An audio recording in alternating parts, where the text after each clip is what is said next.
itself took about 5 years of formulation to really come up with it. From Texas State? In 2015. 2015. Mm. So you've been thinking about this for a long time. In fact, it was part of what persuaded me to take your class. Yes, well, yeah. And that was great. Yeah, that's a lot of fun. We even learned a lot about motorcycles. I mean, has anybody read Zen and the Art of Motorcycle Maintenance? I mean, that's one of Ken's favorites. Oh, it's classic, and it's extremely accessible. I felt like I should quit studying philosophy for a little while there, and one of the things that I picked up to read just for entertainment was that book, and it steered me right back into it. You know? So there was just, yeah, it was like kind of a personal awakening that I experienced as a result of having read that book. And yeah, I was definitely very happy to get a little bit further into it. The thing that I like the most about what Piercy does is he actually makes the philosophical concepts very relatable. He tells a story. It's a long narrative, and it's a deep narrative, but it's presented as a narrative. And so the important thing that I learned from that was that when you present information like that, it's hard to go, as it were, too deep, right? You don't end up having to read like an analytical essay, and it just makes it more palatable and easier. So of course, the first thing I did when I wrote this book was just throw all of that straight out the window and basically just write like one big analytical book.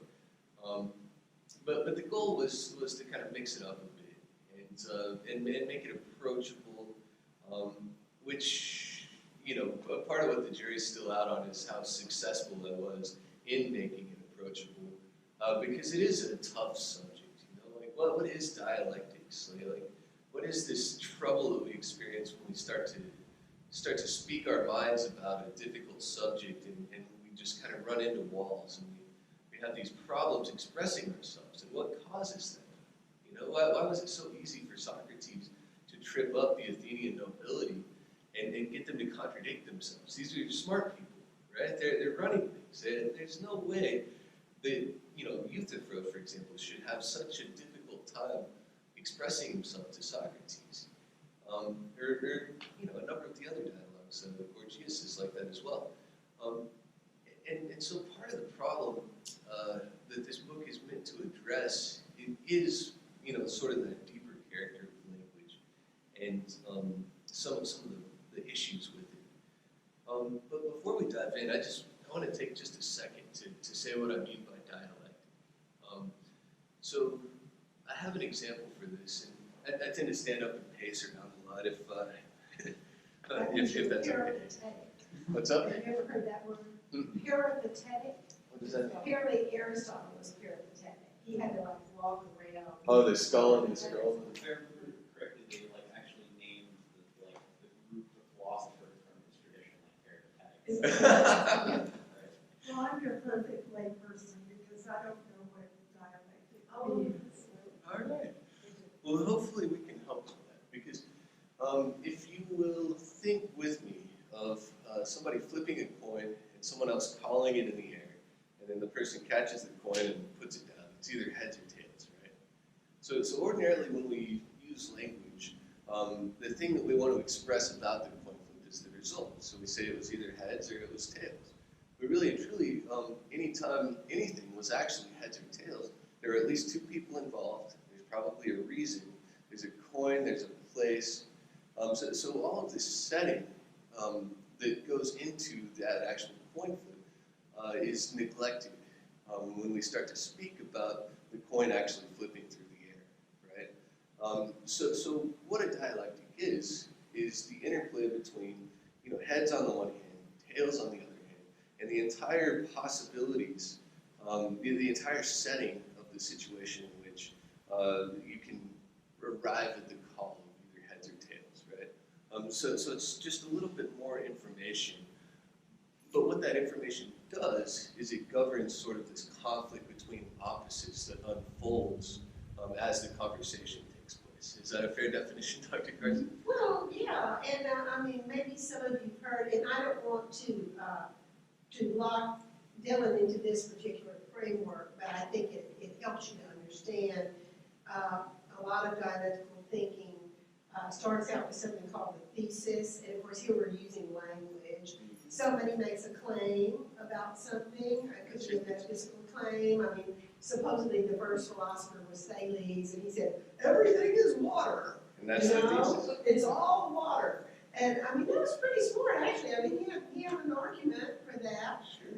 But then, you can imagine the antithesis, the antithesis of someone objecting. Or say, well, what about a rock? Right. So, I mean, it looks like it's not adequate. There's something missing. So you have to go to work and try to figure out, well, how can you take what might be at least partly true in the thesis and recognize the objections to that in the antithesis or the antithesis. Right. And, put those together to get a new claim. And does anybody know what that would be called? Sean Dagger, you better know. I mean, I know, but I wasn't gonna answer. Well, but you'll know when I say it. Synthesis. That's right. Synthesis, putting things together. So the synthesis, and this is one of the things that I think makes it easier to understand about dialectics. It's always bringing something new out of something old.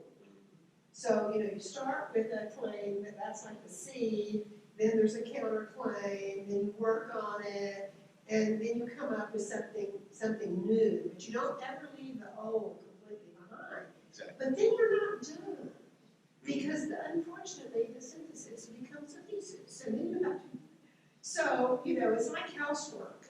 You always just have to, you have to keep washing the dishes. And so, I mean, that's kind of like what philosophy. That's why, I mean, I don't want to jump on Dylan's stuff, but I mean, that's why we sometimes have these perennial questions. What is a perennial?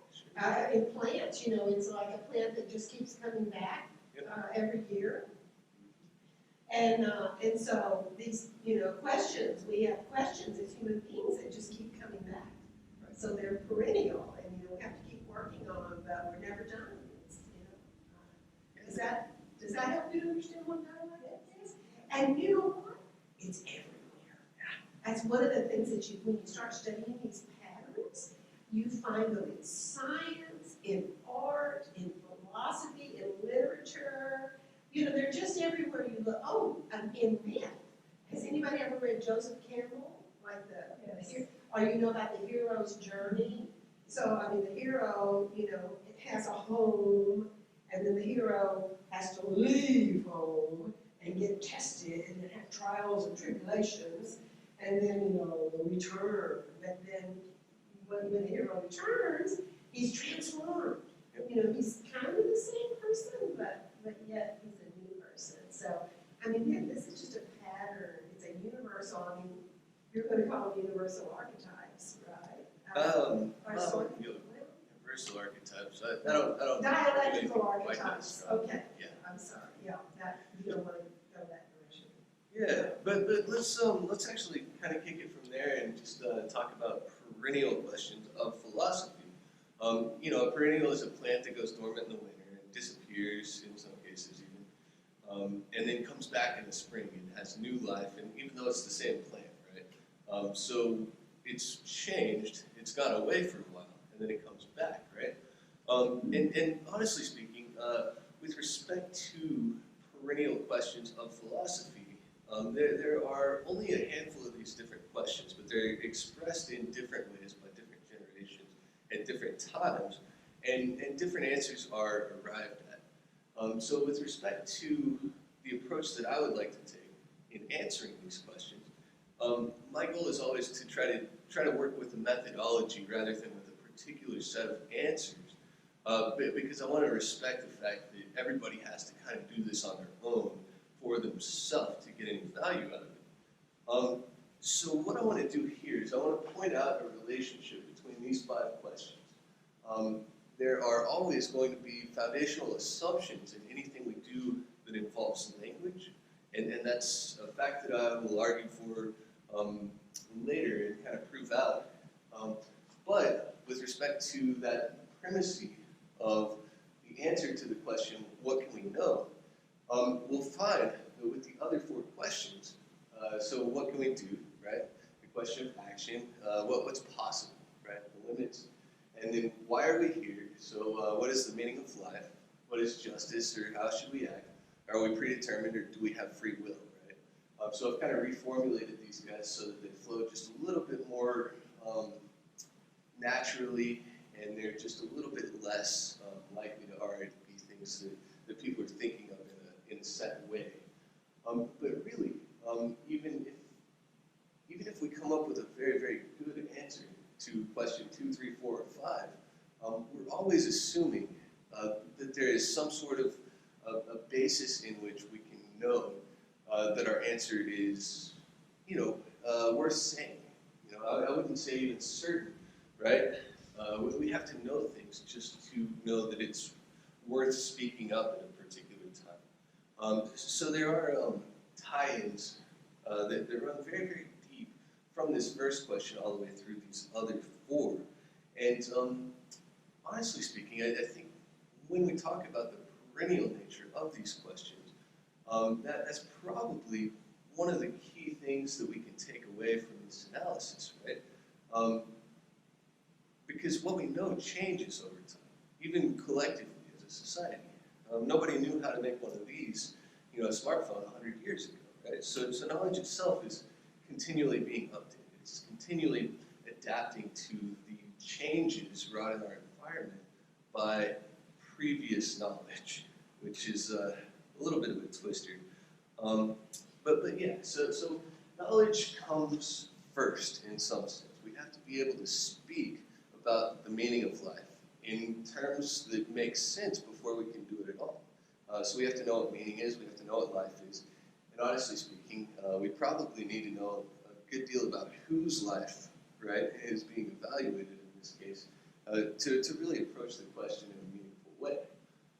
So basically, this epistemic assumption is I can know the X, therefore I have confidence in my ability to Y, right? So this is just the precursor to action. So let me just a terminological thing.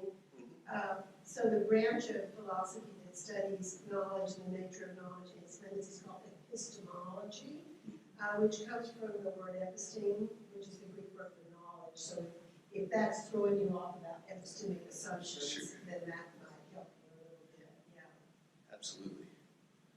Do we have any questions at this point? Just, Keep going. Let's move just one further here. We've got basically this notion of an epistemic assumption, which is an assumption about what we can know, that basically shows up and then allows us to make different claims and ask different questions from that standpoint, right? But the thing is that these epistemic assumptions are not always as good as we think. Like, for example, there was an assumption that the ether, basically pervaded the entire universe, that the planets were suspended in it. It was empirically, struck down, and then the theory of relativity came into play, in the early 1900s, due to the work of Albert Einstein, right? So this is a situation in which an epistemic assumption was shown to not be universal at all, and in fact to be quite false, right? Well, my point here is that generally speaking, if I hold a given epistemic assumption about something, I apply that assumption socially to the entire universe. I assume that that's true of everyone, when in fact that's not the case with any assumption, and in fact it cannot be the case. So they're possibly universalizable. And this is a question for ethics, right? So is there a claim that I can present that everyone else in the entire world will always say yes to and always agree to? And there are linguistic barriers at the very least to this, but I don't want to say it's impossible, right? So it's at least potentially possible that there could be a way to universalize an epistemic claim, right? But these are also abstraction-oriented and linguistically constrained. And so what that means is that language delimits the content of the claim, which always has to be abstract. I can't make an epistemic assumption about this particular table, right? I can have epistemic knowledge about this table, but for the most part, what's going to differentiate between an assumption that I'm making before I engage with a particular piece of subject matter and my experience of that subject matter, right, is this set of linguistically constrained and abstractly oriented thoughts that come from thinking in the general. Are you guys following me there? Okay, good. So let's move on one further. And this is a little roadmap that I've kind of come up with here. So if I'm in a situation where I'm awake and unconscious, or even if I'm unconscious, but that's not necessarily relevant at this point, I'm sensing everything. I'm hearing, I'm smelling, tasting, touching, and seeing. And so the things that I sense are subject to interpretation by my mind, even if I'm not consciously aware of them. That's one of the strangest things that neuroscience has revealed in recent years. But when I do become conscious of something, generally due to repeated sensation of that thing, I begin to observe it, right? I attend to it. I pay conscious attention to a particular chair, particular table, particular floor. And once that happens, right, I can develop a concept for that thing. So I can develop a concept of this chair, and I can compare that concept to this other chair over here. And by doing so, enough times, right, I can develop this sort of abstract concept of a chair, and then make claims about whether something is a chair or not, that apply to objects that aren't in this room, that I've never seen before, when I encounter them the first time. Okay, what's happened there is that we've actually gone from the conceptualization of a particular object into an abstraction, where there isn't a particular object anymore. So this leap is possibly the most, I don't want to say dramatic, but that might be the best word for it in the history of philosophy. This is something that Plato spent some time on, something that Aristotle worked on, something a lot of people have worked on. And I don't want to talk too much about exactly how it happens, because I don't know if we have the machinery for that yet. But for this purpose, it's enough to know that this leap certainly seems, at the very least, to be what's occurring, right? So we go from a particular object that's observed enough times to an abstract representation of that object, which can be divorced from the situation in which you first encountered it, right? So I can take my concept of this chair and I can imagine it out there, or I can walk out there and remember the chair. In either case, what's taking place in my mind is an abstraction of the chair from its initial experienced circumstances. You don't have to take the chair with you. Exactly. Although if I want to stand on it later, sit down, it helps. but okay, so we've come this far, and we've got one left, and that last one is called ratiocination. And I actually pulled this from Thomas Hobbes, believe it or not, who was not known from his metaphysics. I think Sean may have been there when I first started freaking out about this. But the cool thing about ratiocination is that it's the operant mechanism that drives mathematics, which is pretty cool. It's the process by which we compare abstract concepts to one another. So you can take this chair and you can say, well, what is there that makes up this abstract concept of this chair in my mind? Well, one of them is the perception of purple, right? And then I can take the table and I can say, well, that one's not purple, but I can imagine it purple if I close my eyes and try, right? So we've combined two abstract representations of completely different entities, right, into a ratiocination. And I could conceivably ask somebody to sit down at the purple table, or to set something on the purple table, right? There's no purple table in here. So what we've done is we've gone all the way from the basic level of sensation, where we are, to some extent at the very least, at the mercy of our environment, all the way to ratiocination, which is the process by which we're enabled to control what we experience to some extent. So in conscious thought, ratiocination is really the thing that sort of unlocks a lot of different potential.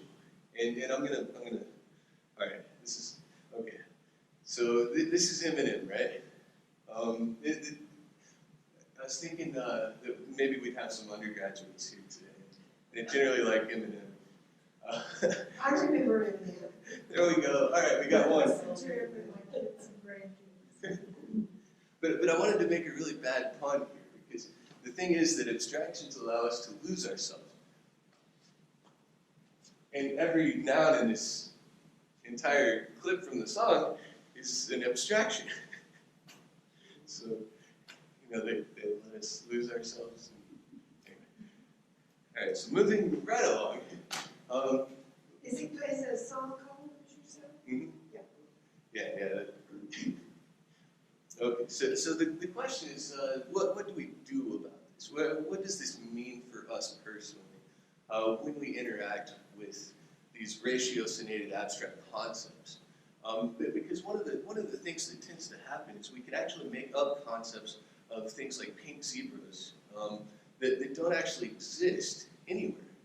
So if we become convinced that some later abstraction that was ratiocinated out of a bad concept that didn't exist is true, then we've been convinced to believe something that is based in right.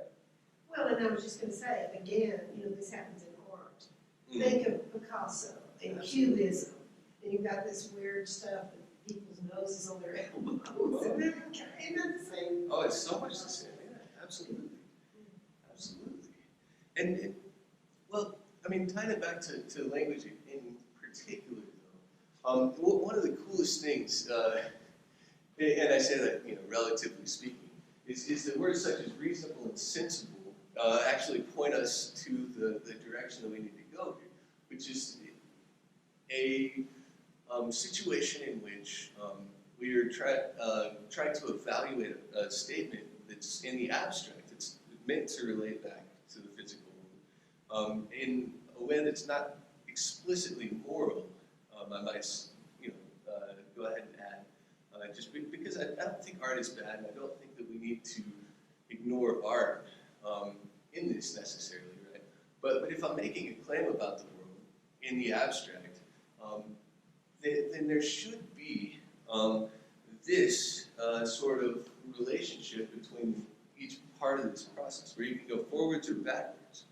And so the thing is that if I say, you know, the wall is not made of brick, then what I'm doing is something that's very easy to sense the untruth of, right? I can, you know, I mean, I'm not even saying that's a bad claim necessarily, but if we evaluate the truth value of this isn't made out of bricks, right, then obviously something is false about that claim.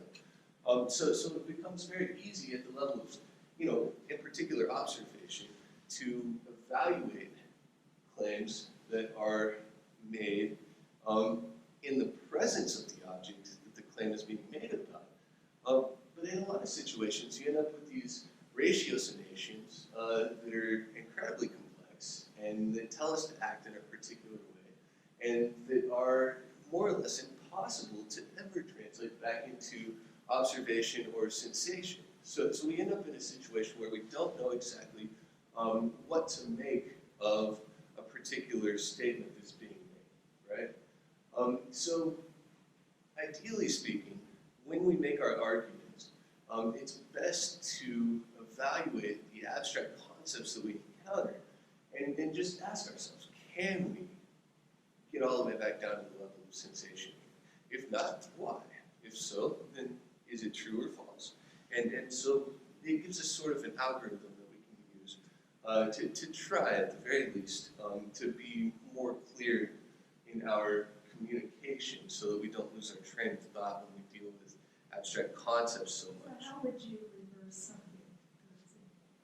Oh, sure. I mean, honestly speaking, it's really kind of contingent upon what it is that you're trying to reverse. But basically what you want to do is break down the abstractions. So if you're in a situation where somebody is saying,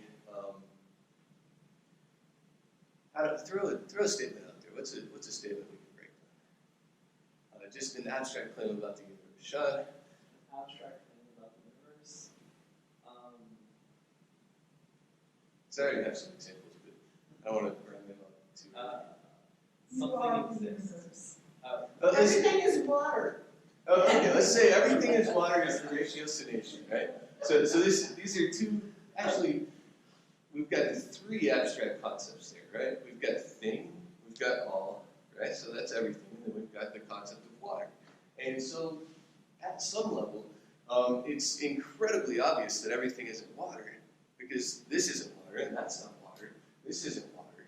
This is like 70% water, but you don't know that by looking, right? That's something that's revealed through analysis. And so, trivially speaking, at the very least, the claim that everything is water has to be false. But the reason that we're in philosophy when we make the claim that everything is water is that there are things that we need to investigate to truly break it down all the way. So we have to figure out whether there's something that water is doing, that's enabling this chair to exist or this, shirt to exist, right? So at some point, in a lot of these cases, especially with the bigger overarching concepts, science is going to have to play a part. And we're going to have to actually break things up like we do with our concepts when we do philosophy. But, I mean, like this process, we're reversing it. I mean, you can trace it back to sensation. I mean, the sensation of water, drinking it, feeling it. And you've observed these things, but then you make that leap to conceptualization and abstraction, and the idea is something kind of goes wrong in those steps. More often than we would you're like to admit. leaving out, you're making these vast generalizations about water that finally get you to this claim that everything is water, but you've kind of selectively left out some other elements along the way. Is that right? That's right. Makes sense? Yeah. So when you're saying break it down, from the ratiocination, take it back and try to figure out where you may have kind of gone off track. It's like showing your math, your work on your math homework. And then you can go back and you can figure out, hey, I actually got the wrong answer. Where did I make a mistake in calculation? Did I not do something I was supposed to do? Did I carry out my order of operations correctly? And so on and so forth. Let's bump along one more here. And then so this is the thing that I'm most interested in. Because ultimately I think at some level the question of what can we know comes down to what can we say. I think they are very closely related. I think, yeah, let's do this. So in a computer, there's something that's called random access memory. And basically what this is a chunk of memory that can be written to by a program, right? And ultimately what that does is it stores bits of information for short-term usage so that the program can carry out other calculations and tabulate all of the results together and then ultimately store the result to disk, right? So what language does, I submit to you, at sort of a fundamental level, is it carries out something very similar in our minds, because we can only be consciously aware of so much at once. So if I'm going to say that the chair is purple, I'm not simultaneously having to access a memory of everything purple or everything that was a chair that I've ever experienced before, because I already have those concepts and I know what they mean more or less based upon those experiences. So collectively, when we all engage in this activity together, we end up with something like language, and it allows us to do two things. The first is to store conclusions that we reach in these sort of small calculations that we carry out millions of times per day. And the second is to communicate with each other, right? So if I have a big chunk of meaning, let's say I want to try to introduce everybody to a complicated book that I wrote, right?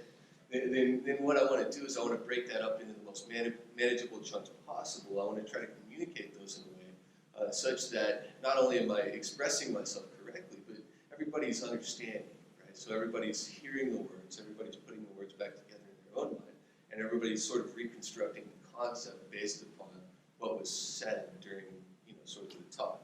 So the reason the pictures of, balloons that are just kind of drifting away is because a lot of times if we don't exercise sufficient care when we speak, we sort of, right, we do part of the word, right? We come up with a way to sort of express some of what we're trying to say, but then we end up just kind of like letting it go, and it just kind of floats off into the ether, and it doesn't stay tied down to the concept that it was initially intended to represent. So it just kind of disappears. I mean, not that balloons disappear, and obviously we shouldn't release balloons into the atmosphere if we can help it, because it's bad for the environment, but... It's a metaphor. Exactly. I don't really do that. But okay, so I'm going to go through these four fairly quickly. And what we're going to do is sort of just a quick and dirty account of ways in which we can employ sort of this dialectical method to address these other sort of principal questions of philosophy. Right? So what can we do? How can we best act in the world? Okay, so let me back up just one step there, literally and metaphorically. What we're doing here is we're looking at the problem of action, right?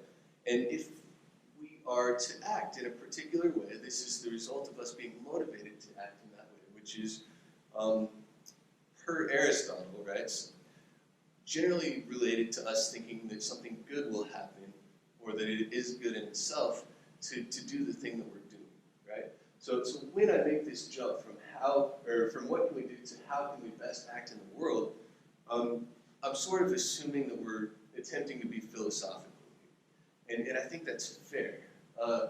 So just very quickly, ethics is the study of how to determine which action is best, and then psychology, political science, sociology, and economics are sort of the practical sciences that deal with how to get what you want once you've decided what it is that's best, right? And in this way, most people seem to deal with the question of what can we do? What is action? What's possible, so to speak? You get motivational speakers and everybody else, sales leaders, from sort of this type of a framework. So this is just one example of the way this tends to go. I did a bad stick figure here because I thought it would be funny. And then we've got And you wire can't draw. here. Oh, no. I can't. Yeah, this was my best effort. I really put some time into that. But this is why are we here? So we've got the question of origin, but we've also got the question of meaning. So how do we get here? What are we supposed to believe about ourselves when we are here? And these are actually questions which are both relatively easy to approach in terms of practicality in this day and age, because we've got so much information around, right? How did we get here? Well, our parents, gave birth to us. And I don't want to say that in all cases it's like this, because I've had friends who are adopted and so on and so forth, and they had to answer this question in a different way. But for a significant number of people, at the very least, one way of understanding our origin as well as sort of our purpose here is to look back at the family and say, okay, well, my father did this, my mother did this, this is, where I've come from, this is how, sort of the table was set for me to arrive. And I want to be entirely clear that this sort of practical approach to answering this deeper question of meaning is not necessarily going to always deal with all of the fallout which can come from things like existential angst or fear about the impending end of the world due to the environment. But, at the very least, what it can do is it can reveal to us that that's actually what's going on. And actually, I do know sort of, whatever it is that you know in that case. How should we act? How is society structured? This is the question of justice, right? This is, how do I do whatever it is that I'm going to do such that people approve of it and people don't get hurt by me, right? And honestly speaking, this is the one which has probably the most variation to it. because there are societies in which it's perfectly acceptable to do things like lie, steal, kill under certain circumstances, and so on and so forth, right? So the best way to evaluate this is to look at your immediate surroundings and determine what sort of society is it? What do people say to each other? But what is their action like as well, right? Because you're not going to blend in if you end up coming to a conclusion that everybody says one thing when they're actually doing something else, and so there's like sort of this divergence between speech and action that you have to take into account, right? So there's a significant amount of analysis that can go into this one, even at the fairly superficial level that we're interfacing with it here. And then the final one is, are we predetermined? Or, as I like to think of it, what influences our decisions? And this can be everything from, you know, preference in terms of food, to mood, to drugs and alcohol and social situations and so on and so forth, right? So the question, are we free, is probably not the best formulation of this sort of question. And I tend to give the free will debate kind of a hard time because I feel like,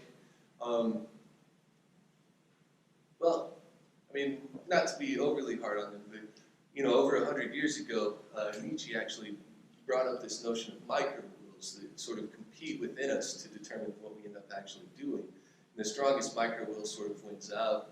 And that actually maps fairly well onto some psychological models of what action is, right? And what we sort of consist of beneath the surface here. So ultimately, I'm not insisting anything terribly revolutionary or terribly groundbreaking or anything that necessarily needs to change in this book.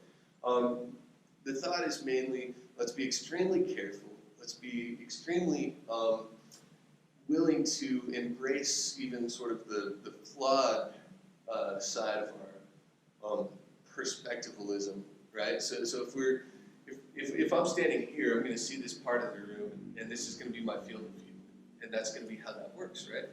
If you're sitting over on that side somewhere, you have a different field of view, and there's nothing necessarily wrong with that. So if we all address sort of the perennial questions of philosophy from this sort of a standpoint, then we end up having a very easy go of it, so to speak, because I mean, we basically just simplify the process of abstraction for ourselves. So instead of trying to think, you know, okay, so why am I here and how, and you know, universalize it, right? So why am I here, but why is everyone here at the same time, right? I'm conflating two subjects. I'm conflating this human and all humans, right? So you see some puzzles that are fairly easy to resolve just by being sort of careful, as it were. And just remembering that context is key, I think actually might even make debates about politics and so on and so forth easier to deal with. I did want to introduce you guys to something just a little bit more technical though, and mainly because I'm super proud of this. I think this is awesome. What it is a proof that's in the book that basically tries to map Gödel's incompleteness theorem onto language itself from mathematics. And so this is probably a place we're going to end up with some questions, but the thought is that if the use value of the system is contingent upon its applicability with respect to objects outside itself, right? And the definition of system here is actually incredibly broad, but I think it works. I haven't found any counterexamples yet. What a system is the abstraction that somebody comes up with to refer to a particular chunk of the world. So this can be a thermodynamic system, like in a physics problem. This could be language, this could be a computer system, or a code. But in each case, what this is part of a greater whole that's been set aside with sort of a conceptual mechanism that relates very closely to abstraction, right? So even if I can still observe, you know, like say the traffic system out here, right? And I know that it's there and I'm aware of it. The process by which I differentiate from that system and like say the Austin traffic system is still very similar to abstraction, right? Okay, so P2, the use value of a system is content we must assume with respect to that system. It is existentially implicit in the system itself. So when we partition the world in this particular way, what we are doing is we are chopping it off and saying, look, this is separate. And when we do that, what we automatically do is we automatically have a reason to do that. We don't go around and come up with abstractions that don't have reasons, and even if we do, they don't last very long, right? So anytime there's anything that you can refer to as a system, I believe that P2 holds very strongly for that. And from P1 and P2, we can imply that the system, or excuse me, we can conclude that the system existentially depends upon something outside of itself, right?